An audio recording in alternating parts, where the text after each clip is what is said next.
சேனைகளின் கர்த்தர் இந்த மலையிலே சகல ஜனங்களுக்கும் ஒரு விருந்தை ஆயத்தப்படுத்துவார். அதில் கொழுமையான பதார்த்தங்களும் பழமையான திராட்சரசமும் ஊனும் இனமும் உள்ள பதார்த்தங்களும் தெளிந்த பழமையான திராட்சரசமும் நிறைந்த விருந்தாயிருக்கும்.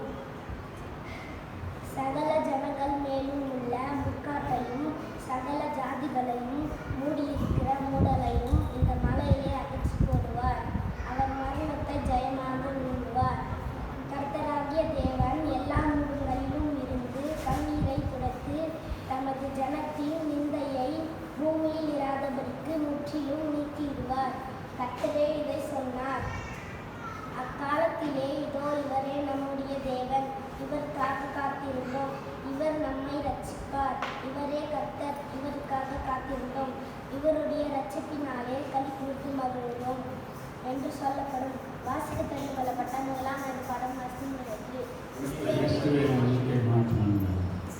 இரண்டாம் திருமறை பாடமாக திருத்தூதர் பணிகள் அப்போஸ்தலர் நடபடிகள் 4ஆம் அத்தியாயம் திருமொழிகள் 32 துவங்கி 37 முடிய படிக்கிறது. இரண்டாம் வேத பாடமாக அப்போஸ்தலர் 4:32 கடைசி முடிய.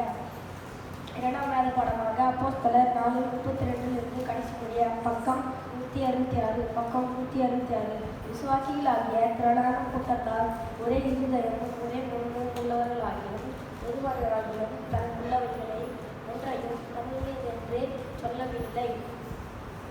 சகலமும் அவர்களுக்கு பொதுவாய் இருந்தது. கர்த்தராகிய இயேசுவின் உயிர்த்தெழுதலை குறித்து அப்போஸ்தலர்கள் மிகுந்த பலமாய் சாட்சி கொடுத்தார்கள். அவர்கள் எல்லார் மேலும் பூரண கிருபை உண்டாயிருந்தது. நிலங்களையும் வீடுகளையும் உடையவர்கள் அவைகளை விட்டு விற்கப்பட்டவைகளின் விடயத்தை கொண்டு வந்து அப்போஸ்தலருடைய பாதத்திலே வைத்தார்கள். அவனவனுக்கு தேவையானதற்கு தக்கதாய் பகிர்ந்து கொடுக்கப்பட்டது. அவர்கள் எல்லார் மேலும் அவர்கள் ஒருவனுக்கும் ஒன்றும் குறைவாய் இருந்ததில்லை.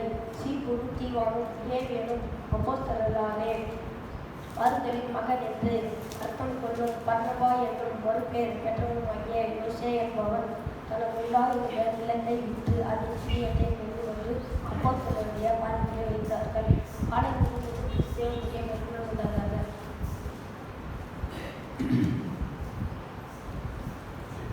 நற்செய்தி பாடத்திற்கு நாம் எழுந்திருப்போம். பரிசுத்த லூக்கா எழுதின நற்செய்தியும் 24ஆம் அத்தியாயம் திருமொழிகள் 13 துவங்கி 35 முடிய படிக்க கேட்போம். லூக்கா எழுதின நற்செய்தியும் 24ஆம் அதிகாரம் வசனங்கள் 13 முதல் 35 முடிய. பக்கம் 122. அன்றைய தினமே அவர்களில் 2 பேர் எருசலேமுக்கு 7 அல்லது 8 மைல் தூரமான எம்மாவு என்னும் கிராமத்துக்கு போனார்கள். போகையில் இந்த வர்த்தமானங்கள் யாவையும் குறித்து அவர்கள் ஒருவரோடொருவர் பேசிக்கொண்டார்கள்.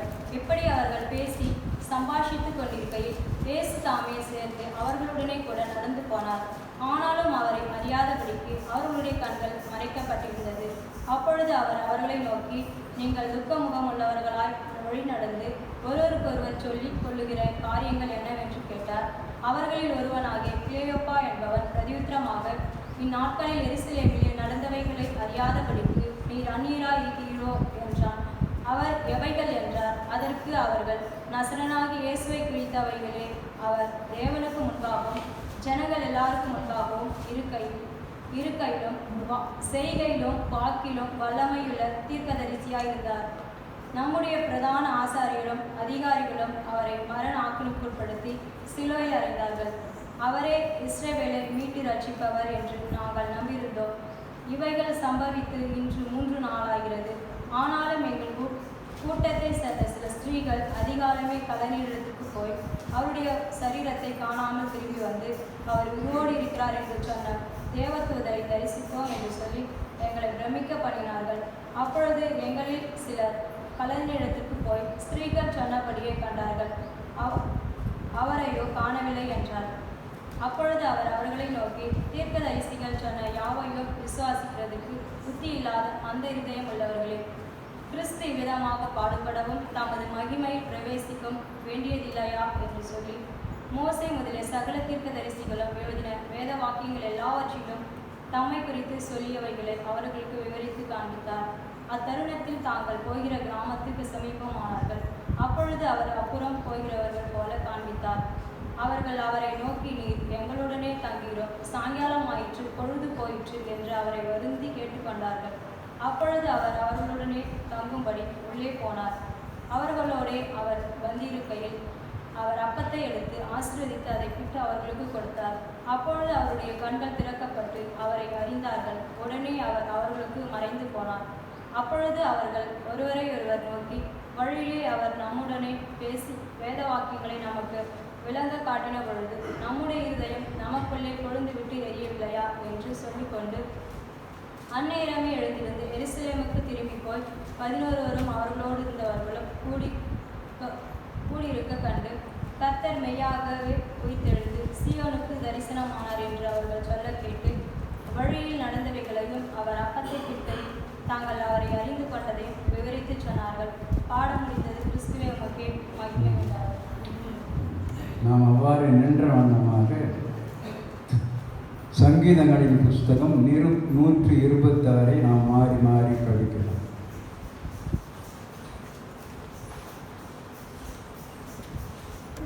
மாறி மாறி வாசிக்கப்பட்ட சங்கீதம் 126 வசனங்கள் 1 தொடங்கி கடைசி முடியும்.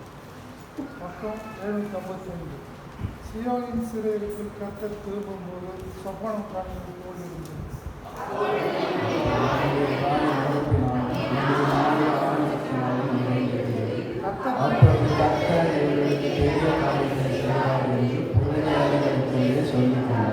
கர்த்தர் நமக்கு பெரிய காரியங்களை செய்தார். இது மொத்தம் நாம் மகிழ்ந்திருக்கிறோம்.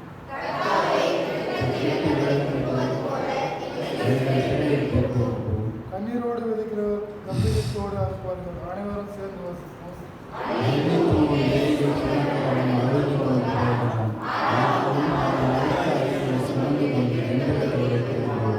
பாட முடிந்தது. பிதா குமாரன் பரிசுத்த நாமத்துக்கு மகிமை உண்டாகிறது.